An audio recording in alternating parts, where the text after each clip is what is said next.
Welcome to the Jill on Money Show. It's Thursday, August 21st, and we are here trying to help you figure out what comes next in your financial life. And for each of you, that means something different. So to get a little bit of a customization, you should give us a holler. Go to jillonmoney.com, click the Contact Us button, write us a note, and if you'd like to join us on the air live, just check the box. Mark will do everything else. While you're on the website, you can check out all of the great content that lives there, our free weekly newsletter. You can check out the other podcast called Money Watch and the radio show and videos and resources all there for you. And also we have a subscription service. It's called Jill on Money Live. For $45 for the next 12 months, you'll get 4 quarterly live webinars, the entire back catalog of those webinars, as well as bonus audio and video content. Our next webinar is going to be focused on estate planning. And you know what we're going to do? We're going to have a shrink join us. And we're doing that in September, on September 10th. And I think it's going to be very enriching for people. I really think this is one of those things that people forget to do or put off. And we're going to get you off your little moment of, I don't know what to do and who do I want to leave my money to? And we're going to help you get to that other level. And remember, you can only join us live if you are a member of the subscription service. Okay, that is enough about us. Today, we are joined by Giovanna, who is on the line from Florida. Hello there. How are you? What can we do for you? I'm fine. Thank you very much for asking. What's going on? I'm getting ready to leave a career that I've had for almost 25 years, and I'm not quite sure what to do. Really? What is the reason that you're going to be leaving that career? I think it's been long enough. In other words, it's your decision, no one is deciding for you. You're not being let go. No. I am choosing to leave a few years earlier than my required retirement date. Okay. And how old are you, Giovanna? I'm 60, almost 61. Okay, 60, almost 61. And will you be entitled to any pension when you do this? No. Okay, it's okay. Are you married, single, partnered? I'm single, but partnered, I guess. Okay. Do you guys combine your money or not? No. Okay, so we're going to forget about that person. So congratulations that you have a partner, but we have no access to their money, so we don't really care. How have you saved your money over these 25 years? Tell us a little bit about that. I have saved most of my money in a 401k. I have a brokerage, and I have some extra stocks and T-bills or I-bills, I guess, and just savings. I-bonds. Uh-huh. How much is in the 401k? 401k as of today has $1.175. Okay, $1.175 million. That's amazing. Is that all pre-tax? Is it traditional? Yes, okay, all pre-tax. How much is in the brokerage account? $520. Okay. And you said you've got some stocks, some other stuff on the side? I have a Schwab account that has $235. That's in some type of a fund. I don't know. And I have an HSA for $36,000, an IRA, a regular IRA for $19.5. Savings of just $50K is in a high yield savings account, and then $30,000 is in a checking account. Great. And then I have an I-bond and some company stock, which is worth about $2,500. Okay. Do you own your home? Yes. How much would you say it's worth? I live in Florida, so it's whatever somebody wants to pay that day. Give me a guess. $350 to $500. Okay. And do you have a mortgage? Nope. Okay.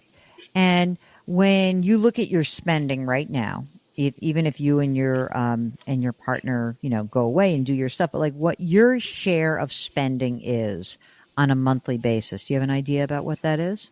Well, we did it on an annual basis. I think it's $6,000, and we added everything we could possibly think of to put in there. $6,000 a month. But I did not do taxes, real income taxes. Yeah. But you're saying I spend $6,000 a month net to you, right? Yes. Okay, got it. What will you do for health insurance after 25 years? Well, I put in money in my account to buy it, in my taxes to buy it. Okay. So I thought it would cost about $10,000 a year. Okay. And is that included in that $6,000 a month expense number? Yes. Oh, yes. great. Okay, fine. Or I can move to Europe. Okay. Well, I'm all in on that. At least for 6 months out of the year. The $6,000 a month, is that just you or both of you guys combined? Me-ish, both of us combined. So you're not on the hook for the full $6,000. You're not on the hook for it by yourself then. Yes, I am. Oh, you are. Okay. That's what I'm working from. Okay. That's fine. That's totally fine. And will you have, after the 25 years and doing this career that you love or liked or whatever you have around that, is there any part-time work that we should count on in your future? I can return to my career after I'm going to be on a little bit of medical leave. Uh-huh. I can return if I wish, but it's not something that's a very part-timeable. Okay. I can lessen my hours, but it requires a pretty full commitment. All right. And so you're pulling the plug like at the end of this year or like at the end of this month? Just out of curiosity. Tomorrow. No, tomorrow. Here we go. We're done. You will be entitled to Social Security, right? Yes. Okay. And I forgot to look that up. I think it was like $2,400 or something. Okay. That's great. So that's a part of it, right? No plan to sell your house or anything. You're going to, or the $350,000 to $500,000 dwelling. Does that stay intact? Should we just presume that you have some, or do you want to sell it and really move to Europe and like do something different?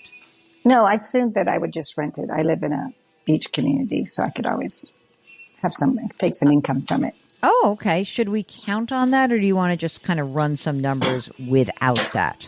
Without it. But then I might need to once you do your numbers. All right. So let's say that, okay, you've got this 401k, which you can access, right?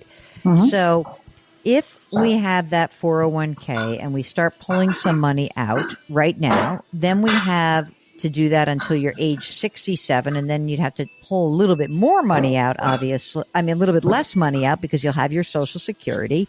And, you have saved a bunch of money. Let's see, about $750 between the stocks and the brokerage account, 1.175. There's some savings, a little IRA. It would be great. I'm going to give you as if I were your sister, right? I would say This is a great idea, but I hesitate to mention the fact that if you are carrying the $6,000 a month and that really is just all you, and yet you're covering your boyfriend, girlfriend, whoever, person, partner, I would also say, if that number starts to swell up, this is not going to work very well. And if the person has the ability to contribute, that would work a lot better. Okay. Makes sense, right? Yeah. Okay. I think this is interesting.